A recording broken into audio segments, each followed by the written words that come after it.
I was going to have some fun with the intro. Have you thought about that?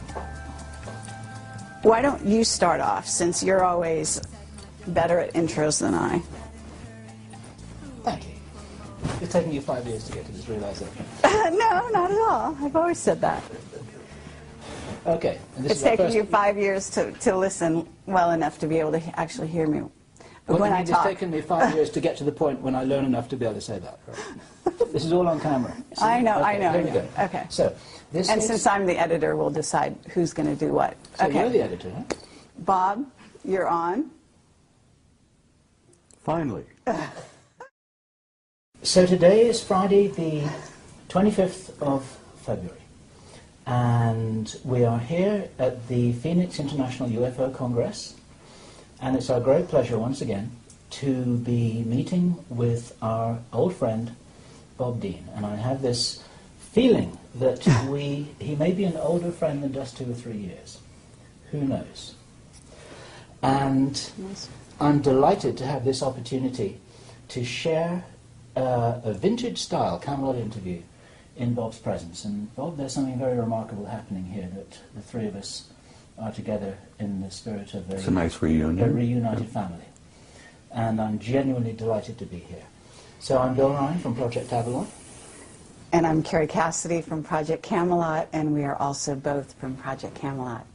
An interesting dichotomy. Things get pretty complicated, you know. No doubt about it. So, Bob, the reason we're here with you today is because you made some comments on the stage that I want to challenge you on, and I'd also like you to talk a little bit more about a few other topics, okay?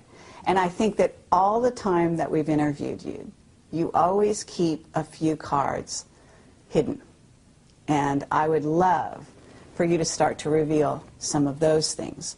And I realize that, you know, you put yourself in danger and other people in danger when you do reveal too much. And so with that in mind, I assume you're going to be as careful as you ever are. I would love you to disclose as much as you can, because who knows how many more opportunities we're going to have to really get you on camera, and especially in this arrangement with the two of us here, just like old times. Well, you know, I have this feeling sometimes that Bob's going to outlive us both, actually. I know, he looks fabulous, so this, you know, it should be against the law to look so wonderful. At, what, 82? Are you 80? I'll be 82 next week. Lovely. All right. 2nd of March.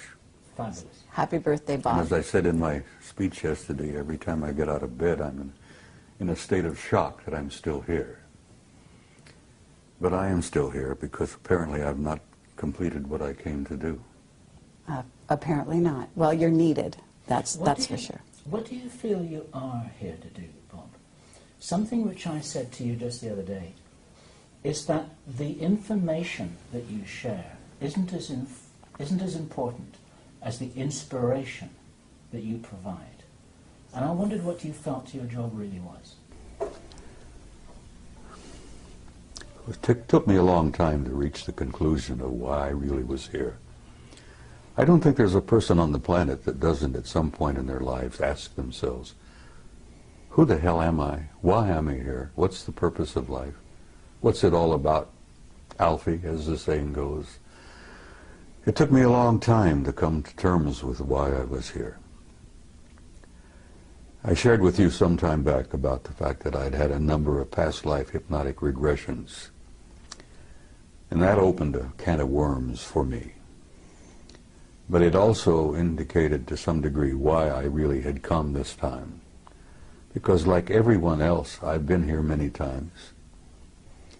And as both of you know, I'm sure, that the human spirit is infinite, immortal. We incarnate here, we come and go to school. We learn a few lessons, contribute in a small way, in each in our every way. But not many people ever take the time to really sit down and look deeply into themselves.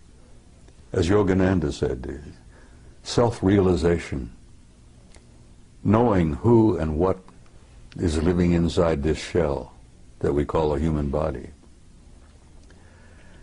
And like most humans, I went through a big chunk of my life, as I said, 3 different careers. And only in the last 10 to 15 years have I really begun to deeply look into myself and come to terms with myself. And as the Hindus say, the self is the immortal being that lives temporarily in this shell. And I had some interesting conversations with myself.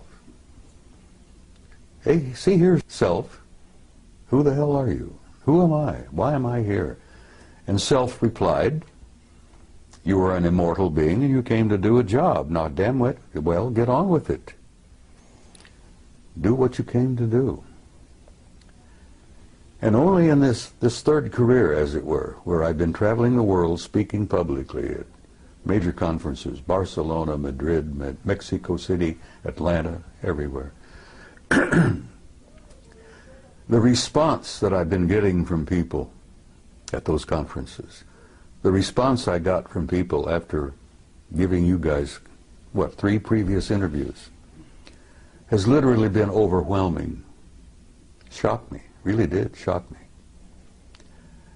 And it finally dawned on me that when people come up, give me hugs and kisses, touch me, and tell me that the things that I have said meant so much to them, that apparently my words had triggered something within them, that brought something out from inside of themselves. Did it really begin at that point where I began to grasp what my mission had been here? And it's simply this. You know, I'm not a great scholar, I'm not a great philosopher, I'm not a great much of anything. But when I speak to people publicly, here, there, and everywhere, apparently I touch a nerve somehow. And it's almost electric. It's kind of mysterious. And they come up and grab me and hold on to me and tell me what I had to say meant so much to them. And I say to them, I'm not telling you anything that you don't know. I've never told anybody anything that you don't know within yourself. I touch them. Remember the old Hindu story where the holy man, the guru, goes up and knocks a person in right between the eyes, and then all of a sudden they wake up? Well, I found that apparently I've been doing a little bit of that. Because I've been reminding people who they are, what they are. And I remind them that you're not just the human body that you see in the mirror. You're an immortal being. You've lived forever. God knows how many eons of time we've been at this. And you're going to continue to live forever. That you are an infinite soul, a spark of divinity. And saying that to people apparently triggers something in them, where they really begin to look into themselves. And as I say, I've not told you anything that you didn't already know. And as my old friend from Galilee said, you know, the kingdom of God is within you. And that does cause a bit of a spark of recognition in people. Well, Bob, with that in mind, when you were on stage yesterday, you said that people out there, and you didn't mean the audience you were talking to, but you said they couldn't handle the truth. The masses. Yes. And I actually want to take issue with that because well, we've taken issue with that before. Yes. You are convinced that everybody's ready. No, it's not so much that they're ready. It's that they can deal with it. to know. Well, having the right to know. And judging for them is just what the Illuminati have always done. They have decided what we're allowed to know and what we're not allowed to know. And it's not up to them. It's not up to you, and it's not up to anyone else to determine who is ready to know and who isn't. It's up to them to know. I'm not determining for anybody who's ready. I know, but what I'm saying is, you know, you are a leader, okay? And for you to go on stage and say that they're not ready is not encouraging the people and acknowledging the people out there, the young people especially, who actually out there in the masses don't need to go to a UFO conference in order to prove that they're not only ready, but they've been on that page for a very long time. That's why these sci-fi movies are flocked to by the masses around the world. That's why these shows are watched, because not only do they watch them out of curiosity, but they watch them because they remember. Some of them come in at this time, they're coming in, yes, they're coming in with total recall. Yeah. So all I wanted to say to you is that I believe that there are a lot more ready for the real truth than people in the inside, whether it be on the inside from this sector or far in deep in black projects, are willing to give them credit for. Over the last 20 years, I've noticed a change in human nature. There has been definitely an expansion of consciousness in masses of people all over the planet. And I'm gratified by that. I'm encouraged by that. And I've never determined for anyone whether they were not ready or not. And when I made my comment yesterday, I told you that there are a lot of people here who are ready, but there are many who are not. And I used the analogy of Billy Dew, the native boy from New Guinea.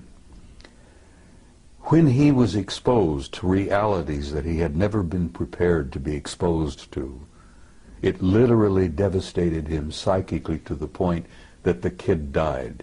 I understand. He literally starved to death. He died from, dehydration in a jungle that was filled with water and fruit and but nuts. Bob, they've been preparing us, and we've been preparing them because we've been working on the same thing. Disclosure has been happening non-stop now for almost 20 years. Disclosure has been underway, and it's working. Yes. And this is part of it. Exactly. But it's a very slow process.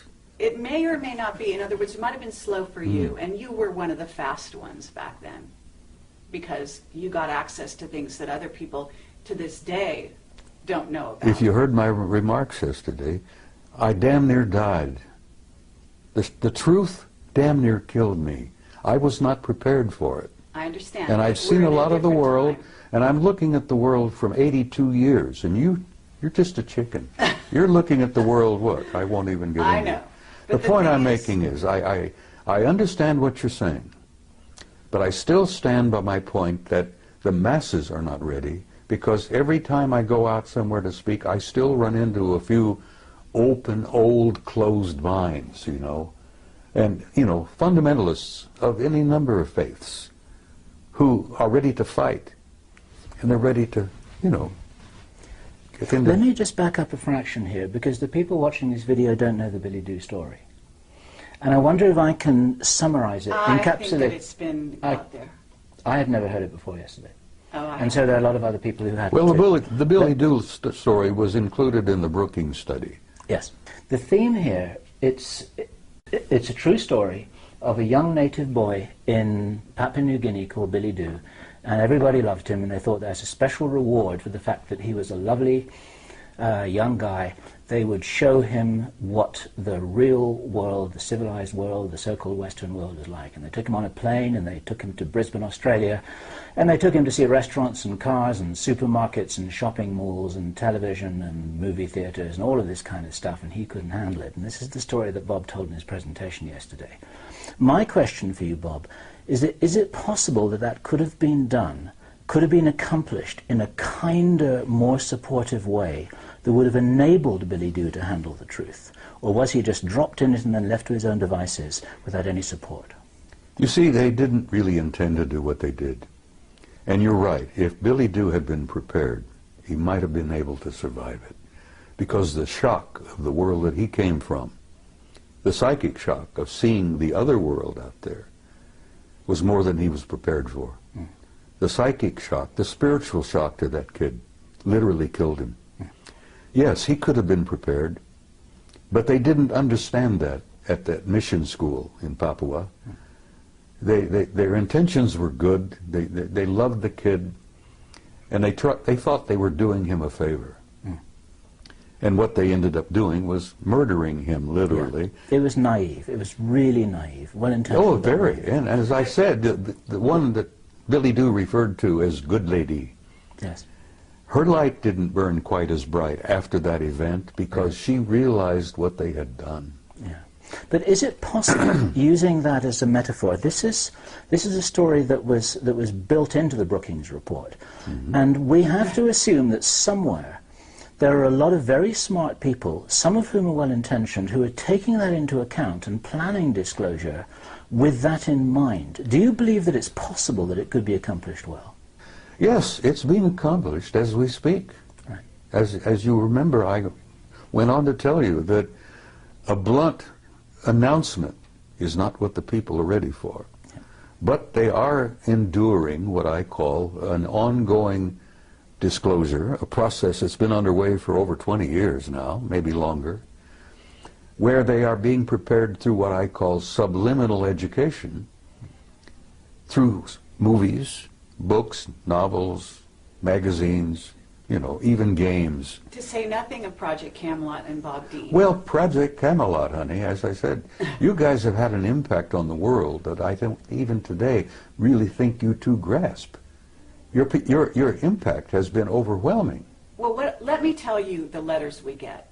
We get letters, we get people coming up to us saying we changed their lives. Exactly. Saying they started from zero and that we opened this for them and they basically are growing in leaps and bounds and they come to us and thank us. Okay, this is the keynote, is that they thank us for that.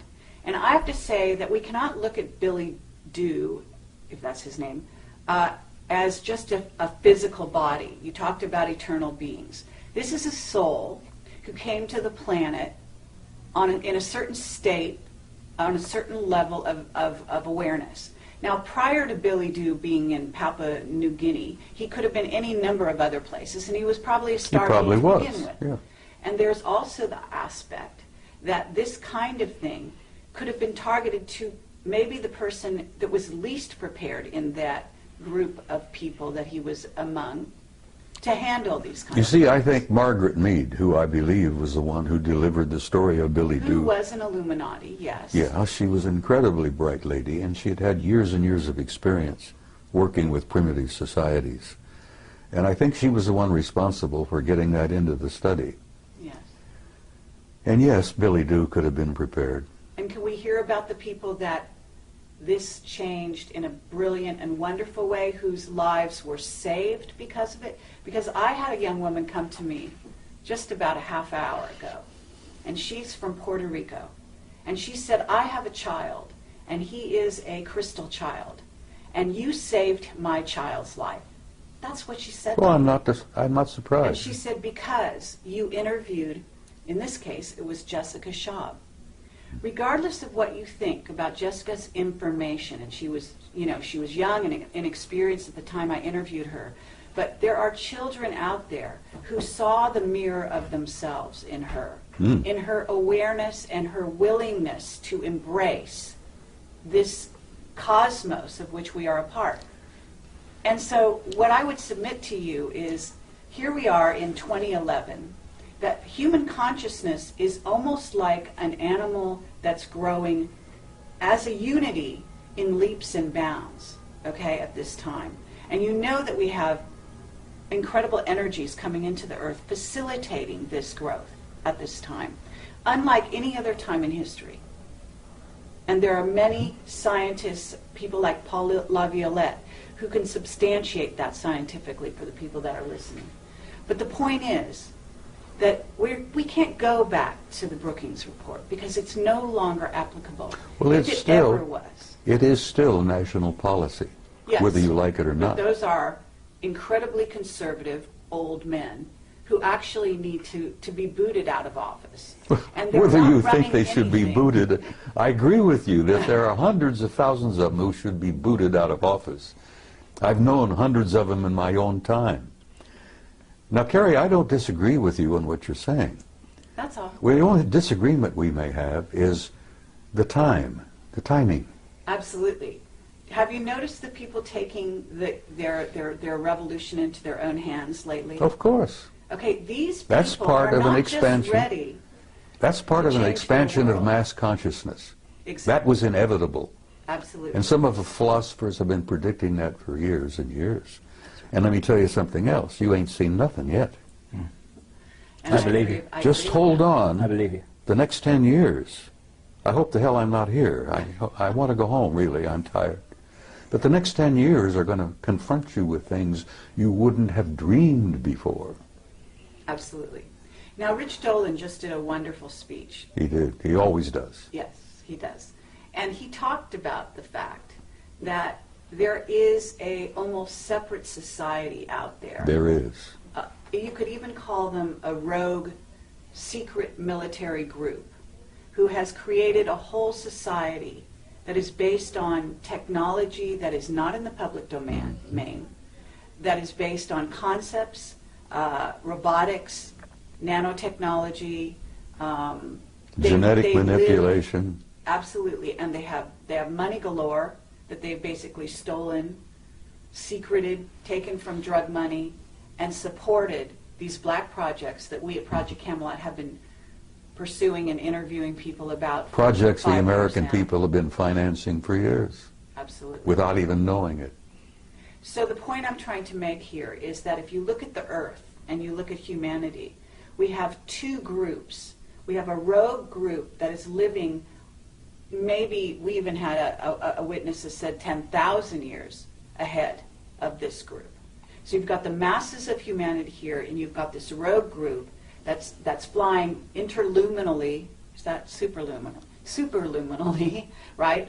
Right. Outside our solar system. Hyperluminal, whatever you wish to call it. Solar system, etc. They've got bases on Mars and the Moon. You're talking about craft outside the rings of Saturn, which in your presentation, which is fascinating, and I'd love you to address some of that. But the fact of the matter is that we have two groups, and they're hugely divided. Mm-hmm. And that division is to the detriment, very, very seriously, of the masses. Of course. And so it's bridging the gap that we're all about as a world at this time, in my view. Okay, that's what revealing the secrecy is. It's all about taking that river of division and bringing those two sides together. And you're one of the main people at the forefront, the avant-garde, along with Camelot and many other people that we know and respect, to bring those two groups together, to fill in and to reveal that place in between. She makes a good argument, doesn't she? Do you believe that there are enough white hats behind the black curtain to really be able to make a difference now that couldn't have been made 10 years ago? Yes. Right, that's an important thing to say. Some of those will be watching this video because they want to know what you're saying. They want to know what we're saying. What would you say to them? Because you can talk to them personally right now. Listen, I've met some of them, and they have told me that they support entirely what I've been doing.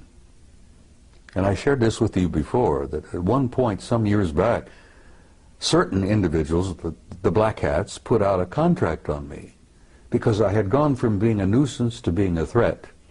And they literally thought they could eliminate me.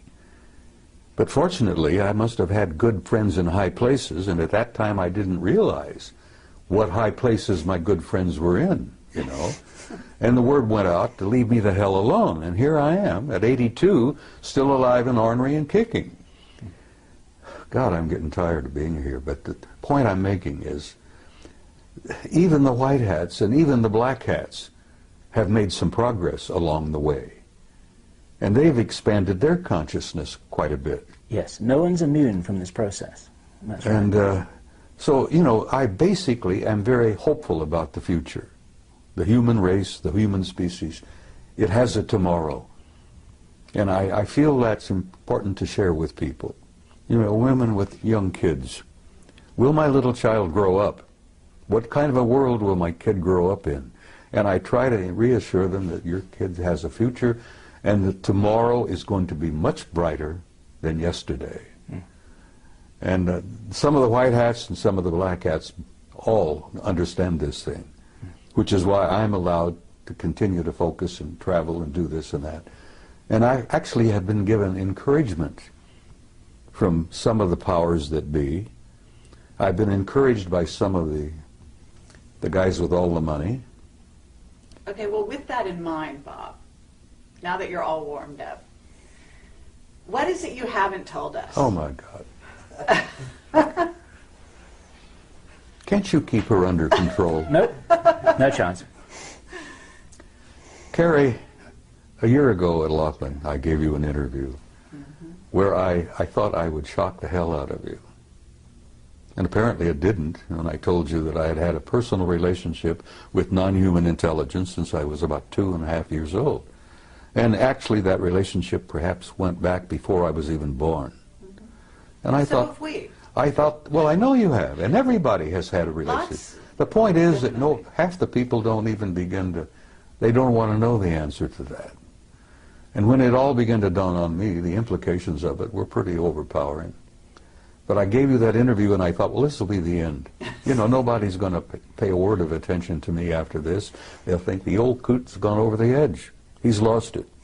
And I thought, well, I can go home and I can smoke my big stogies and drink my whiskey and die peacefully. Well, it worked out just the opposite. I'm more in demand now than I've ever dreamed of being. Yesterday I accepted an invitation to speak at a MUFON conference in Philadelphia in October. And I gave her I said, look, I'm going to tell you honestly, if I'm still on the planet in October, I'll be delighted to come. But I'm not making any really plans really that far ahead, you know. I can't buy an insurance policy at my age, you see. But I'm hopeful, honey. I feel very hopeful about everything. I'm sure you're hopeful, but what is it you haven't told us? Because I believe, look, we've got time travel. There's issues with that. We've got travel through jump rooms to Mars and so on. I'm sure you've been exposed to some of that. You did share a little bit of that with me on my last interview with you. But I believe that was the tip of the iceberg. And I don't know how far you've gone down the rabbit hole, but I imagine it's a lot farther than you've revealed. And I feel sympathetic with Alice because, yes, I've been down the rabbit hole. Okay.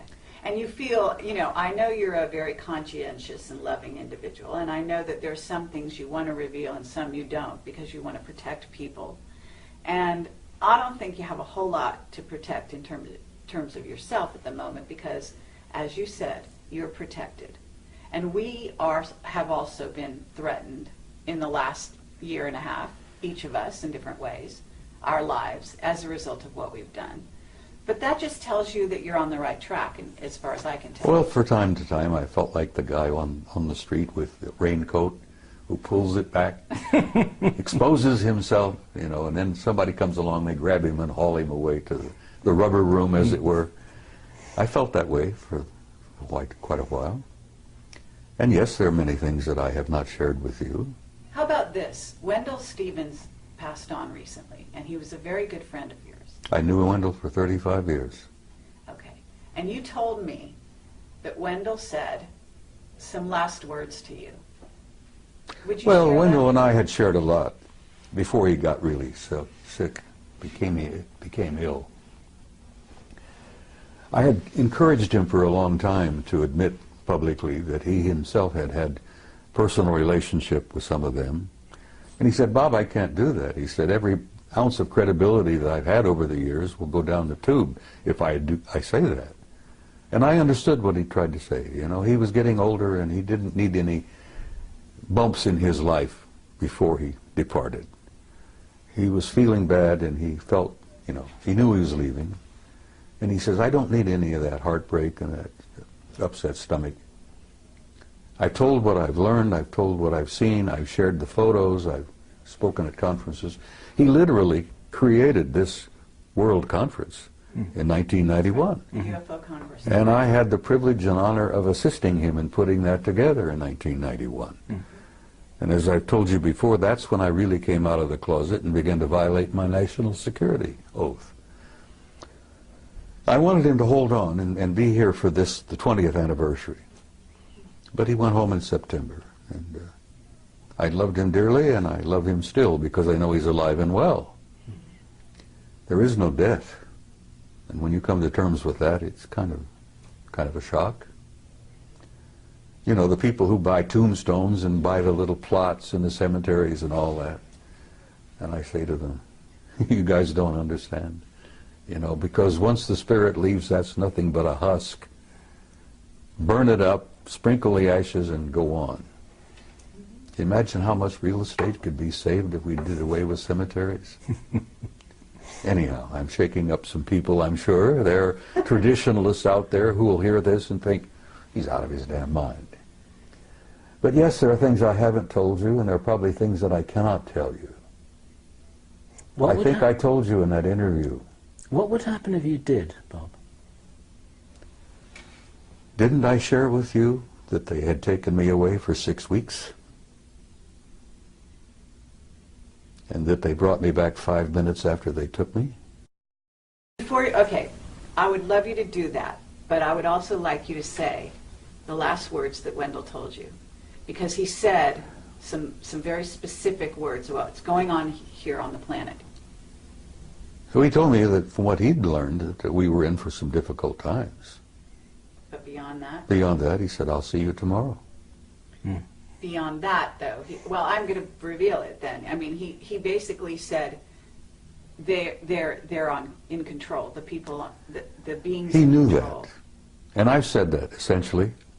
Well, you know, how did he phrase it? You know, well, I will go back to my interview with Bob Bigelow, and I'm banging on the table. And this was years ago when I still got frustrated and expressed my, vented my spleen, as it were.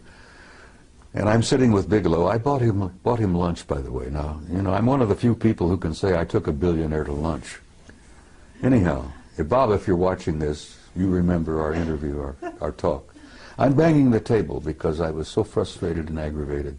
And Bigelow said, calm down, Bob, calm down. He says, everybody has an agenda. And I said, yes, that's one of the things I'm angry about. Everybody's got their own damned agenda. And he says, Bob, there's only one agenda. Only one agenda. And I says, what is that? He says, it's their agenda. Always has been, is, and will always be until we grow up. Now, Bigelow shared that with me. Wendell shared that with me. He said he'd learned that, there's only one agenda. They're not only merely in control, they've been in control from the beginning. And they are controlling disclosure. Okay, and they are deciding whether the masses are ready or not. And who is they? Sweetheart, there is indeed a galactic federation. You may think that's a joke. You may think that's a little funny thing from the Star Trek series and all that.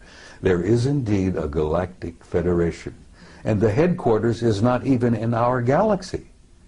Now you put that in your pipe and smoke it.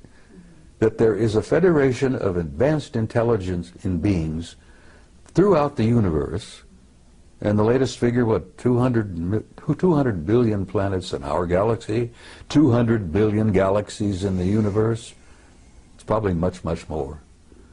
But there is a federation, there is a control, there is a purpose, there is an agenda, and the survival of this species on this tiny zoological garden is important to them. And they are in control of disclosure. They could end it tomorrow if they chose. They'll end it when they have determined that the masses on the planet are ready, and not one instant before will a disclosure literally, in the big way, take place. Now, as I pointed out to you also, it's been my experience, and I've had first-hand experience with this. I've never spoken at a conference in the last 10, 15 years where there wasn't at least one or two of them in the audience. And like Ingo Swann, I've developed the ability to spot them. And I've even had them come up to me. And I think I shared this with you on that interview, where they come up to me after a presentation, shook my hand, and told me how much they appreciated what I had to say. And I've learned that They attend these conferences not to listen to what the speakers have to say, but they're monitoring the response of the audience to what the speakers have to say. Sure. Because they're monitoring of us, their evaluation of our condition is incredibly powerful. There are a bunch of outstanding experts in that group. And as I said, they've been with us since the beginning of time, literally. They created us initially. They genetically manipulated us. They plucked those golden apples and turned us into what we are. Now that process is still underway.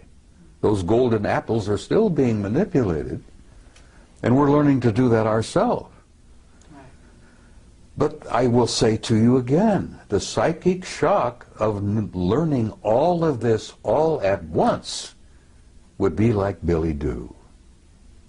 People would, and I've run into them too, honey, and they don't want to know the truth. There's a gut feeling in many people, knowing spiritually, I think, that the truth is more than they can handle at this moment. Mm. You see, what I heard Bob saying yesterday, he didn't say that, listen, the movement towards disclosure is something that is ill-considered and unwise and people have got to be kept in the dark forever. I think Bob was saying that it can't be done in a way that some people are thinking, with reference to Obama calling a press conference and say, okay guys, we've got this little secret, so listen up and we've got something exciting to tell you. Well, he's not going to do it that way, and Bob was explaining that it's been happening for quite a while. It has to be a gradual process. It's an ongoing strategic process in which people are waking up in waves. And the ripple effect is actually supporting the disclosure movement, and we're part of it, and other people are part of it, and Bob's part of it. Exactly. And I think all Bob was saying was that it's not happening in the way that some people naively think. Is that? That's exactly what I was trying to say. They're not going to be Billy Do. They are the ones with the agenda. But actually, I actually want to challenge that. Okay? Well, challenge away, kid. Because, no, it's an interesting concept, and it actually could be debated. In other words, what's the level of free will of this humanity? Because at certain stages in its development, this may be true. They are in control and have been in control. And Wendell knew that before he died. Right. And it depends who we're talking about, they. But I would submit that this humanity that is waking up is about to take those reins into their own hands. They're waking up. And that is exactly what some of those groups are very afraid of. Some of them? Yes. Well, perhaps. Because there are groups multidimensional beings. Carrie, there are people out there, intelligences out there that don't like us very much at all. Exactly. Like the two scientists that shared this with my retired commander from the Navy. He was a fusion specialist. What is it? The other element, the other level of reality? I forget. I'm having one of those senior moments. You will forgive me. Are you talking about free energy? Are you talking? Yeah, well, yeah. He was talking about. He'd worked alongside of a couple of those guys from the long. Cold fusion. Hmm? Cold fusion. Well, it's a form of that, yeah. But before he retired, and he was leaving the laboratory just outside of Las Vegas, which he didn't want to be specific about, and I concluded he was talking about S4. Mm-hmm. He'd worked alongside of a couple of them for some time. And as he was leaving, he said, "Tell me what you really think of humankind." And the one chap said to him, he said, "Well, since you asked." And these were the guys that worked side by side for a few years. "Since you asked, we consider humankind primitive, savage, and dangerous animals." And the scientist said, "I can't disagree with that, because I look upon the masses of humanity as primitive, savage, and dangerous animals myself." And that's when the other one injected a little bit of humor into the conversation and says, "You also smell bad. You stink."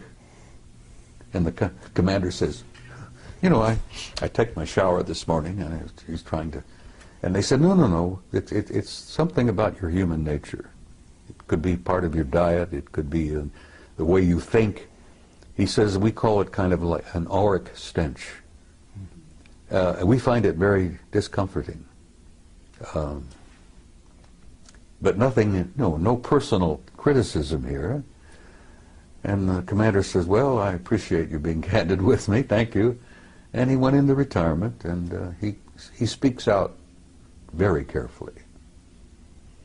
But okay, but so at this point, Bill asked you a question. They said, what would happen to you if you were to reveal some things that I'm not sure who you think is deciding it's okay, it's not okay. But what do you think would happen to you at this point? Because I've got some people telling me that now there's levels of controllers. And when you talk about Galactic Federation, you talk about the Guardian Alliance, or whatever you want to call them, those are a certain level. Then we have the ones that are actually here on the planet who are doing things like knocking people off because they do reveal truth. Okay? And well, those guys are not doing that very much. Most of knocking people off are some of our black shadow government people. Exactly. So I'm asking you, if right here and now you know what you can say and you know the limits of that, I'm sure. I can say almost anything now. Okay, great. Because I don't worry about it anymore. And frankly, I don't care what our shadow government thinks about it. I know this, that I've gotten some good friends in high places, not merely up there, but back in Langley and a few other places. You know. Absolutely. I became a nuisance, then I became a threat, and then I ended up, I'm an asset. An asset, exactly. Yeah. Exactly. So I've been encouraged, my health, you know, I'm still being looked after. I'm still being invited, and I joked with, I think you maybe, about, I don't travel anymore, cabin class. I had a bad experience coming back from Barcelona. And, you know, I'm not a snob, but I'm sitting in this big jet in the middle section. And bless her heart, there was an enormously overweight lady on my right who kept falling out of the seat. There was a squalling brat on my left. And here I am. I can't stand in line to wait to pee anymore, you see, because of my age and a couple of little infirmities that I have. And I said, look, I'm not going to travel cabin class anymore. Guys, if you can't buy me a business class ticket, I'm not coming. Well, good God, I thought that would be the end of that. No more trips. I was shocked. Oh, yeah. They're buying business class tickets for me all the time. The guys in Madrid bought me one, you know? Right. Absolutely. And the guys in Pennsylvania, which I will, if I'm still here, will be speaking out in October, bought me a business class ticket. And well, they should. So six days you disappeared. You came back 5 minutes No, later. I was gone 6 weeks. 6 weeks. Okay. So And they brought me back 5 minutes after they took me. Now, there are people out there who are watching this who think that I'm totally insane. And I don't care. Because I went through that period also, you know. I've shared with you, I went through 3 stages. I began to think I'm losing my mind. That was stage 1. Stage 2 was I became convinced I had lost my mind. Now I'm in stage 3. I'm sane, and the rest of the world is nuts. And whether you guys like it or not, that's where I am today, and I'm comfortable there. In support of you, Bob, there's a guy called Michael Ralph who published a book called The Mars Records. Have you heard his story?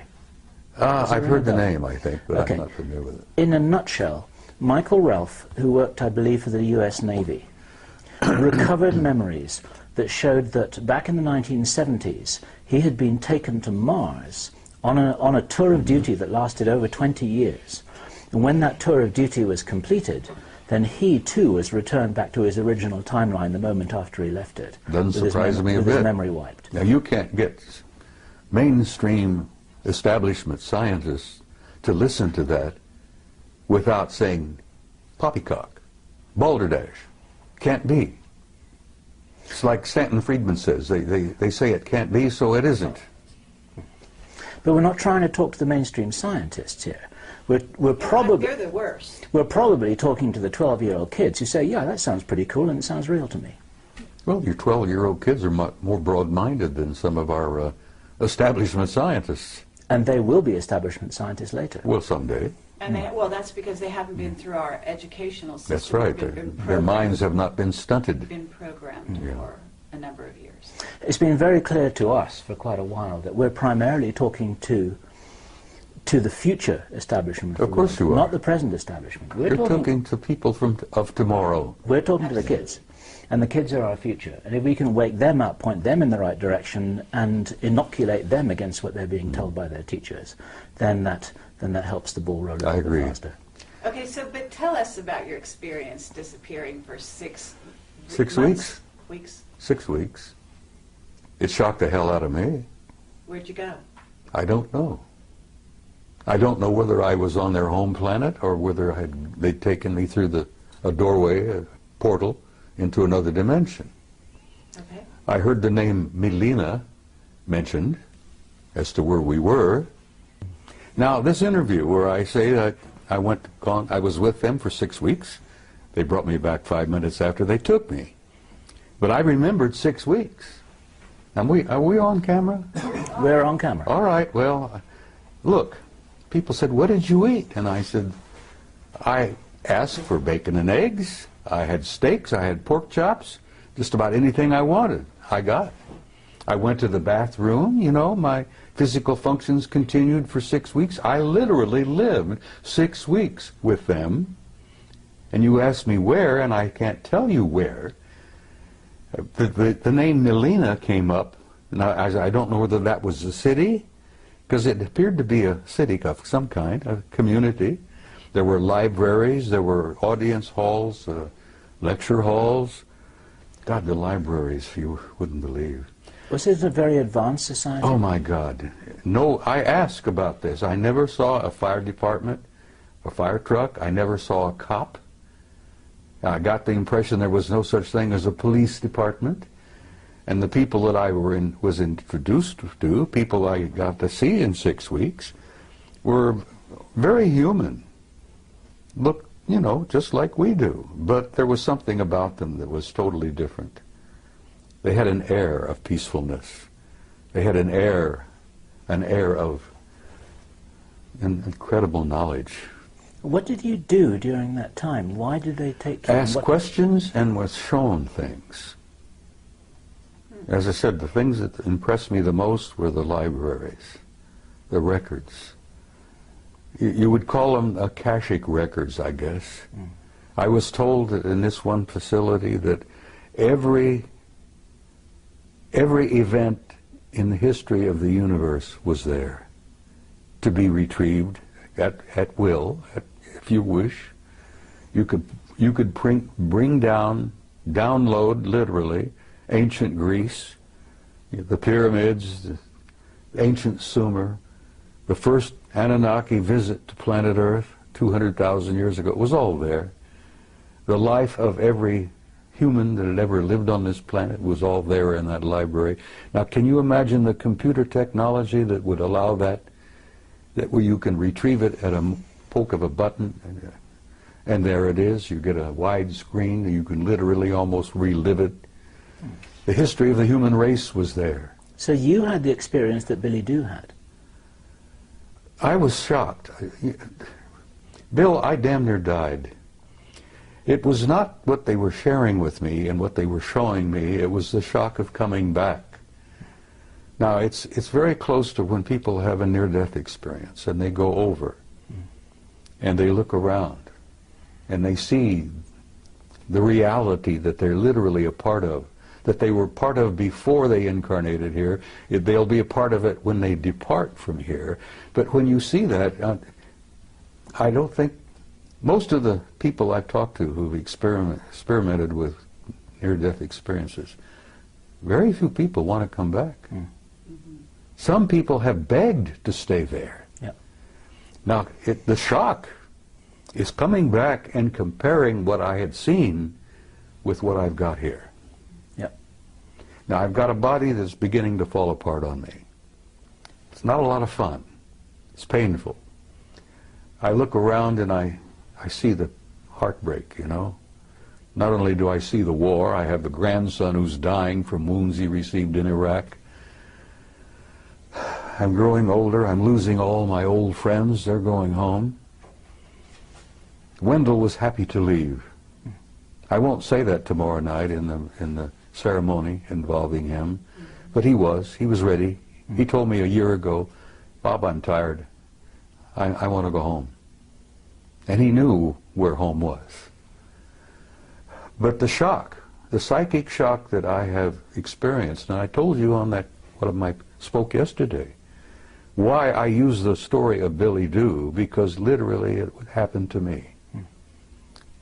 The psychic shock of seeing what I saw and being exposed to what I had been exposed to and coming back here. It damn near devastated me. You're saying recently it devastated you, or are you talking about your original exposure? The whole thing, honey, has devastated me. I've been through 3 wars. It's also enlightened you. You know, oh yeah, I think that was the purpose of taking me. Yes. Yeah, they shook me up, physically and spiritually. There's a book called Don't Fear to Kill a Dead Man. That's the title. Don't what? Never fear to kill a dead man. Huh. You know, humans, before you're awakened, for all intents and purposes, you're asleep. You're asleep. Mm-hmm. Well, It's I've been a form of asleep. death. Yeah. I've been asleep. So You know, it's I had a three. shock to I've had wake 3 up. marriages. I fought in 3 wars. I've had 3 careers, and I jokingly say make that 4 wars after looking at my 2nd marriage. Anyhow, the What shock year of did- coming back and What year was this, Bob? What year did it happen? oh in your God, life? it was somewhere around. I started speaking publicly in '91. It must have been in the early 2000s, 2002 or 3, somewhere in there. You mean that's the year when you had this experience you're talking about, where you I was gone for 6 were weeks. gone for 6 Then I find out I was only gone from here for 5 minutes. Now you try to put that in your pipe and smoke it. And when I jokingly told you earlier that, you know, I went through these stages where I thought I was losing my mind, and I convinced myself I had lost my mind. And now I'm at stage 3 where the rest of the world is nuts and I'm the only sane person there is, other than you nice people here. You see. Thank you. Yes. Yeah, but that is somewhere in the No, I think that we're all in 2003 or that place. 2004. You know. No, we're not all in that place. Yes, 90% of the world is still in dreamland. I mean people like us, people that have been through experiences like this. We do tend to look at the rest of the world as if they're crazy, because they appear crazy. Well, look at the wars. War is insane. A sane person would never go to war. Exactly. Well, the 6 weeks I spent with them, and of course, I see them regularly. I really am. They take me aboard ship. I've been on board their ships many, many times. You know, I get an evaluation. I think I get a kind of a healing. Okay, do you want to describe the beings you're talking about? Well, aside from the medical guys that look me over and work on me on the ships, which are extremely tall and very thin, they're well over 6 feet. 6'5", maybe 7 feet. Very thin, very trim. They're not emaciated. I mean, they look very healthy. But aside from that, they look human. I've never gotten used to the way they look at you. That really is disturbing. And if you ever encounter one, and you may have, very likely you have, the way they look at you is disconcerting. Because they have a way of looking at you deeply into your eyes, and they lock onto your eyes, and they don't break away. Now, we humans don't do this, because we humans have a tradition where we look into each other's eyes, and after a moment or two, it becomes somewhat threatening. Yeah. You see? So we human tradition is, don't look into someone's eyes because you're a threat. Yeah. Well, they look into your eyes, and they look through you. Or you're in love with them. They look literally like they're reading you. And I found out that that's exactly what they're doing. Sure. And every time I've face to face with one and they look into my eyes, I find it kind of an awkward situation. And they don't look away. And you know that they're looking right through you and reading every damn thought you've got. Now that's disconcerting. But I assume that when they do that, it's in a non-judgmental way. Oh, they don't judge you. They don't have to judge you. Good God. If there's any judgment involved, we judge ourselves. Yeah. Yes. That's the other part of it that is so shocking. When you learn to see yourself, not only as others see you, but as they understand and see you, that's one of the things that happens in the death experience. The judgment is there, but God is not judging you. You judge yourself. Absolutely. And that's the worst part about it, because every damn experience in your entire life is there in front of you, like a book, Yeah. or like a movie, like a CinemaScope movie. And you look at yourself, and then you're the worst judge of all, when you look at yourself and say, oh my God. Because in the death experience, and I've been through that hundreds of times, you feel the emotions of every person you've ever been involved with in all of your lives. Mm. Every hurt that you've ever given someone else, every insult that you've ever given anyone else. You judge it, you see it, you feel it. You literally feel it, you relive it. Well, visiting with them is almost like a near-death experience. But the psychic shock is coming back and comparing what I saw with them and what I have to see here every day. Little kids on the street that are hungry. People waging war. The people being gunned down in Tripoli by Gaddafi. And I've learned over the years to look around and pay attention. I don't miss very much. I've trained myself. And when you see that and you feel it, and it breaks your heart to see that and to feel that. And then you understand, I think, why I want to go home and where I'm tired. I really am. But I'm going to hang around a little longer because I have been told to. And you're a guiding light to many people. I had one of the best compliments I've ever received yesterday. A young man came up to me and he says, you know, you're a bridge builder. And I says, that was the origin of the old word pontiff. You know, with the Pope? Yes. The pontiff? The bridge builder. Sure. People don't know that. Many people, even most Catholics don't know that pontiff means builder of bridge, builder of bridges. And that was a compliment, and I gave him a hug and I thanked him for that. Because that told me that, yeah, maybe I've been accomplishing a few things. Maybe you've done more than you think. Well, if you say so, but I'm holding on to enough ego to live. Because you can't survive on this planet without a little bit of ego. But I don't think I have any vanity left. Well, for every person who comes up to you in person to give you a compliment, there are 1,000 or 10,000 who don't, and who feel the same thing and they never communicate to you. This is what we've discovered. Thanks to you two guys. As I said, you turned me into a damn celebrity and I didn't want to be. All we did was take a camera and point it at you. And the rest is history, as they say. Some of the vegetarians who are watching this, perhaps, will say, shame on him. Bacon and eggs, ham, pork chops, and all that. It's been my life, for God's sake, you know. Well, they fed me bacon and eggs, ham, pork chops, steak, anything I wanted.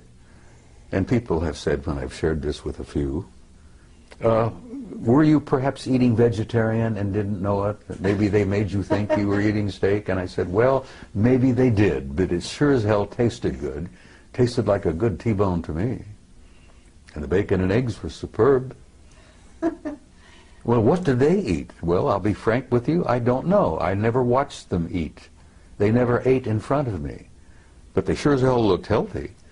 So not any of them had missed many meals. Did this experience only happen once, Bob? That experience, being gone 6 weeks and taken there wherever I was, as I told you, I didn't know whether I was in a city, on another planet, or wherever. Maybe I didn't slip through a portal into another dimension. Okay, Bob. That happened once. But I've been aboard their ships many times, and I've met many of them face to face, almost regularly. Now, I get into an altered state in the middle of the night. I've been doing a lot of remote viewing. And I can put myself in an altered state, like Ingo Swann, Joe Monagle. And I go out. But sometimes, when I'm in that altered state, they come in. And I've chided them for this, and other people who've had this experience will agree and understand what I'm saying. I've chided them with this. They pour information into my head that's like Niagara Falls. I mean, it comes pouring in, and I'm almost unable to deal with the volume of it. But I've asked for that, so I can't complain about it. But it Information about what, Bob? Everything. Life, death, infinity, tomorrow. Yesterday I told you in an interview that I've come to a point where I really can't tell the difference between yesterday, today, and tomorrow. Because with my recall of past lives, that is as vivid as living again. Sure. And here I am at this moment in time, in this place, going through this. And then I've seen the future. What have you seen in the future, Bob? Well, the thing that keeps me hopeful and positive is that I've seen a gorgeous future. I've seen a beautiful future for the human race. I've seen a future for this species like I saw at Melina for 6 weeks of what it can be. Could you describe that for the people watching this video for whom a positive vision would be so valuable for them to join you in? Well, I try to say it, Bill. I try to say it repeatedly when I'm at a conference. That you're in for difficult times. That's what living on planet Earth is all about. It's a tough school. And I've said to people, and many people understand exactly what I'm saying, when you're going to school on planet Earth, you're in one of the toughest schools in the universe. And if you get a certificate from planet Earth, hey, I have a silver certificate. They showed me on Melina that I have a silver certificate. One day outside the lecture hall, took me to the library, and there was a table with scrolls all over the table. And they picked one up and said, "This is yours." And it was wrapped in a silver binder. And I intuitively said, "But I want one of gold," being an ornery cuss as I am. And they said, "Not yet. This is, you've earned this." I gathered that I matriculated enough to have a silver certificate, but I haven't got the gold one yet. Now, when you get the gold one, you graduate. Right. Well, And that was a few years ago. Yeah. Maybe you're working on your gold one at this time. Well, What's the future, Bob, that you would like to leave people with, to envisage as being a real possibility for all of us to share? well, it's difficult, Bill. I mean, you try to put it into words, because so much of my conversations with them has been talk about subliminal. It's been a psychic exchange where they show me and share things with me where words are never needed. I think you understand what I'm saying. I understand what you're saying. I guess it's a type of telepathy. Because I had seen many times in my visit there that they didn't seem to talk to each other verbally very much, but they all seemed to know what each and everyone was doing.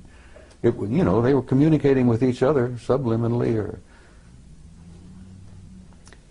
I would leave in closing, just briefly. There is no death. People should not fear death. Now, there are a lot of not very nice ways to die, but there is no end. There's no death. Everyone is a spark of pure divinity, and there is a God. And that is something that I need to stress again and again and again, because I've been asked, am I an atheist? Do I believe in God? And I say, no, I don't believe in God. I know, because I've experienced that. So I would tell people who are troubled, worried, that the next few years are going to be awkward and difficult, but that's what living on Earth is about. But there is a future for the human species. The race is going to make this transition. And at the other end of this, it's going to be glorious.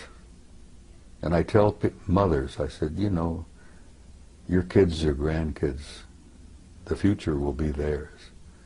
And then, like I said in Barcelona, which the Spaniards seem to appreciate, your children and grandchildren are going to the stars. And they seem to like to hear that. But it's true. And we are, as a species, as a race, going to go out there and take our rightful place with these other incredible cultures and civilizations. And having seen the future, I'm hopeful. And, you know, I have this good friend from Galilee 2,000 years ago who was and still is my best friend, who tried to make that point again and again and again. And those of us who were with him at that time were a bunch of nitwits, and we didn't begin to grasp what he was trying to tell us. But he really essentially was telling us what I just told you. The human race is not a mistake, it's not an accident, and there is a purpose and there is a meaning in life, and there is a future. And don't be afraid. And that's about all I can say. For me, Bob, that's a fabulous message to end with, and thank you. Thank you for that. Thank you, Bob. Do we have anything else? We have nothing else. We have to nothing add else. To that. Oh, I know you do. You have Love questions you to haven't asked yet. Well, we're gonna let you go at this point, unless you have something that you haven't said after all this. There's a hell of a lot I haven't said. Well, But, you know, as I jokingly told but you I one give time. You a lot of rain, Well, believe it or not, even though I jokingly like told you one time, and I'm serious. If you get me a good Jack Daniels, I might go on for 2 hours and tell you things that would curl your hair. Well, Being a gentle lady as you are, I could share things with you that you wouldn't believe. well, I'd like you to try. Let me tell you something else that Yeshua said.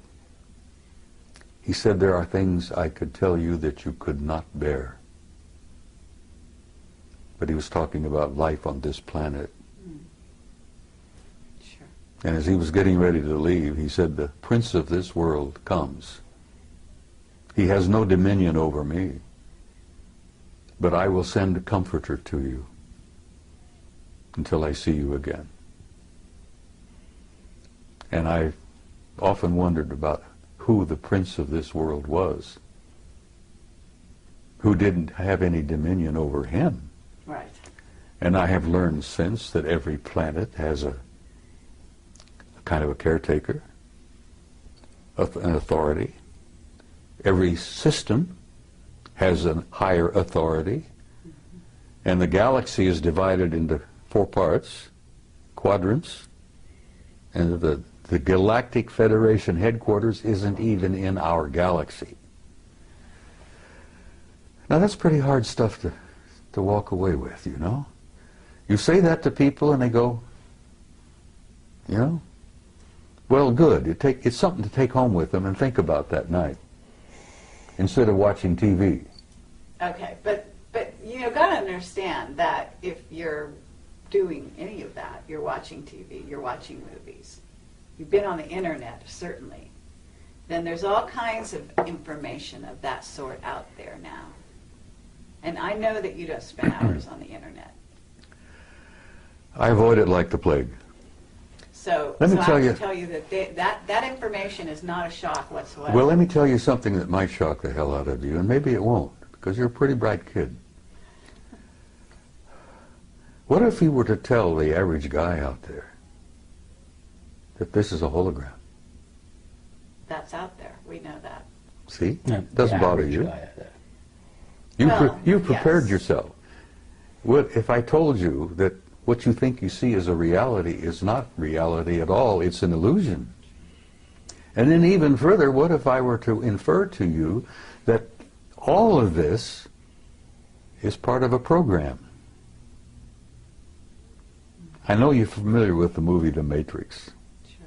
Okay, well, you're pretty close. Shakespeare tried to make it clear, and I always convinced that that guy was one of them. He was a genius. I'm not even sure the guy we think of as Shakespeare was Shakespeare.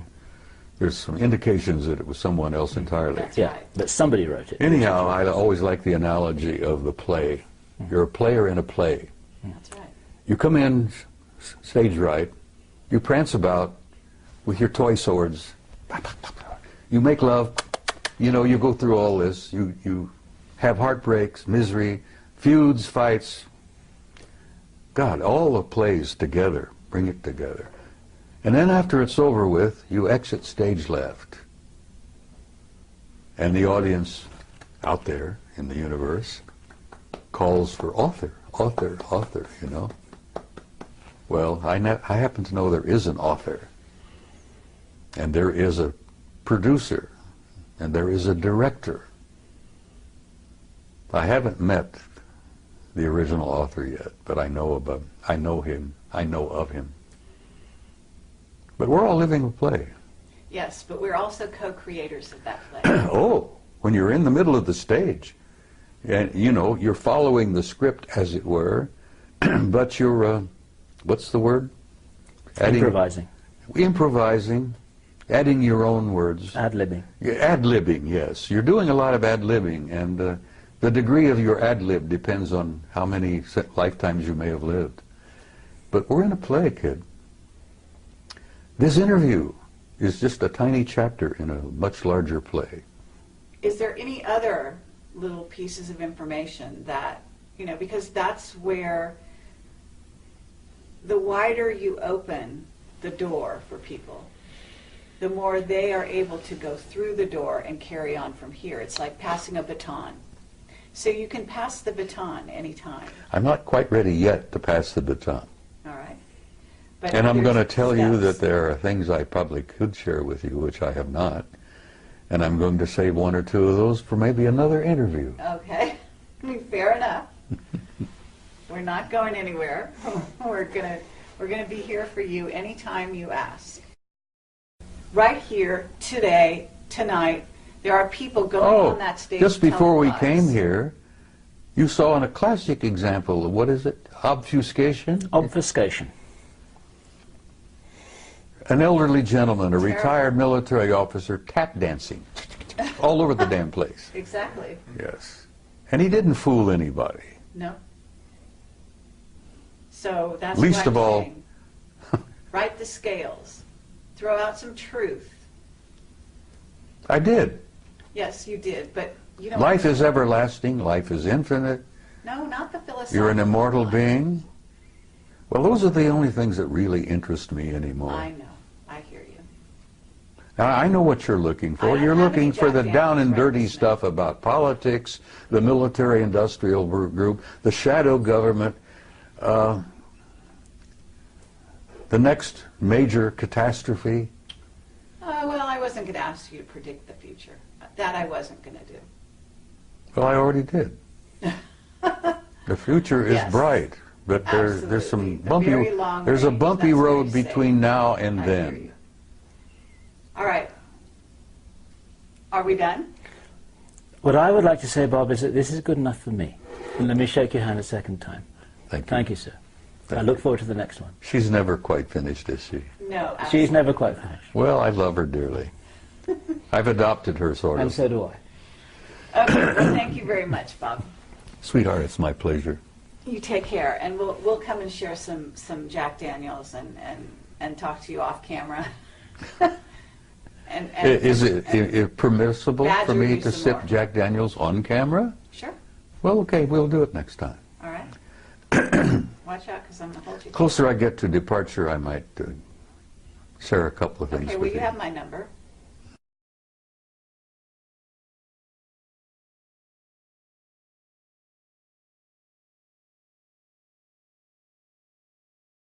We're rolling. Okay. Well, Is that- I'm just not going to let you this- get away with murder. That's okay. Oh, Bob.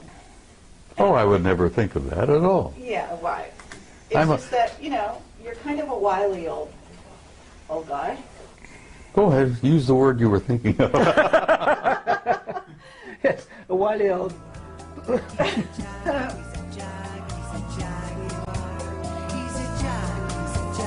Look, I've been called so many names.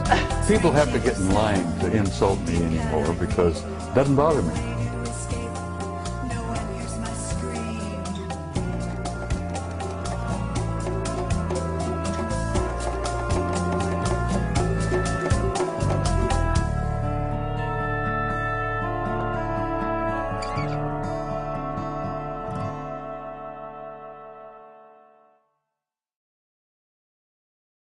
Get out of bed, I'm in a state of shock that I'm still here. But I am still here because apparently I've not completed what I came to do. Apparently not. Well, you're needed. That's for sure. What do you feel you are here to do, Bob? Something which I said to you just the other day is that the information that you share isn't as important as the inspiration that you provide. And I wondered what you felt your job really was. It took me a long time to reach the conclusion of why I really was here. I don't think there's a person on the planet that doesn't at some point in their lives ask themselves, who the hell am I? Why am I here? What's the purpose of life? What's it all about? Alfie, as the saying goes. It took me a long time to come to terms with why I was here.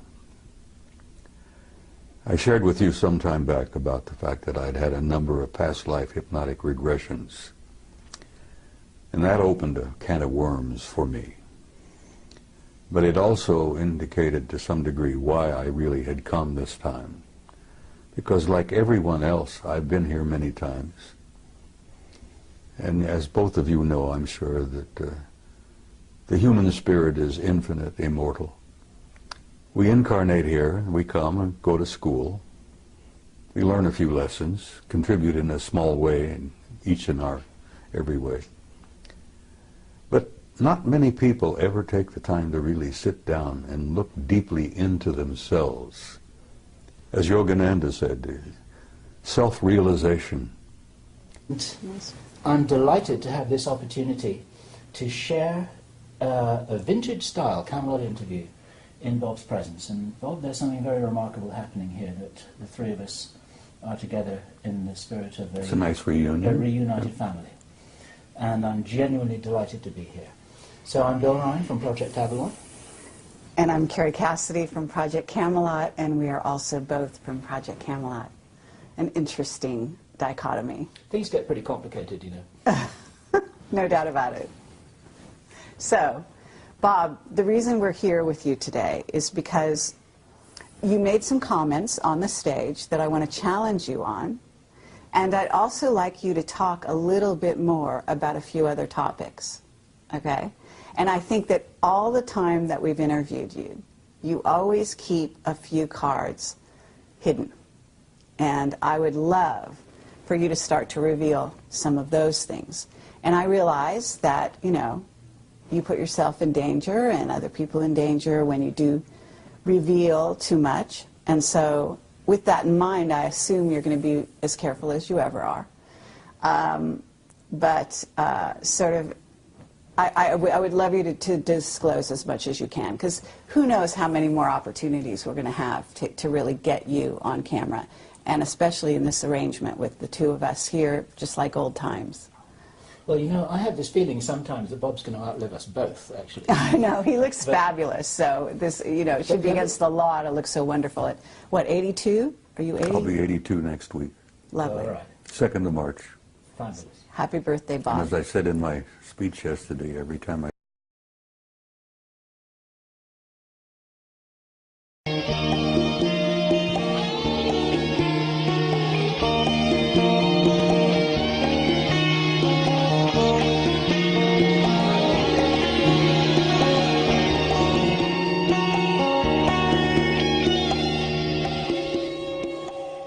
There is a jaguar outside my door, stretched out and purring,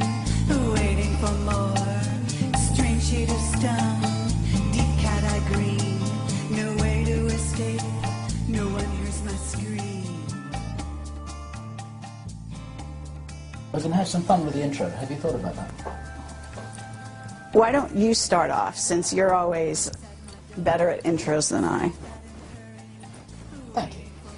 It's taken you 5 years to get to this realization. No, not at all. I've always said that.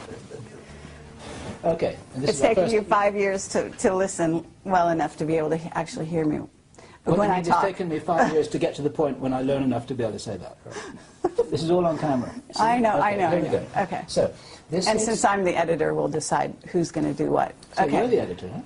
Bob, you're on. Finally.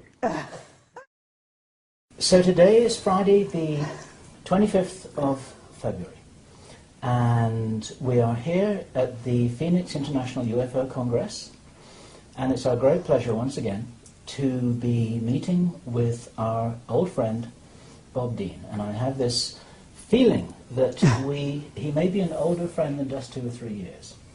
Who knows? And Knowing who and what is living inside this shell that we call a human body. And like most humans, I went through a big chunk of my life, as I said, 3 different careers. And only in the last 10 to 15 years have I really begun to deeply look into myself and come to terms with myself. And as the Hindus say, the self is the immortal being that lives temporarily in this shell. And I had some interesting conversations with myself. Hey, see here, self. Who the hell are you? Who am I? Why am I here? And self replied, you are an immortal being and you came to do a job. Now, damn it, well, get on with it. Do what you came to do. And only in this third career, as it were, where I've been traveling the world speaking publicly at major conferences, Barcelona, Madrid, Mexico City, Atlanta, everywhere.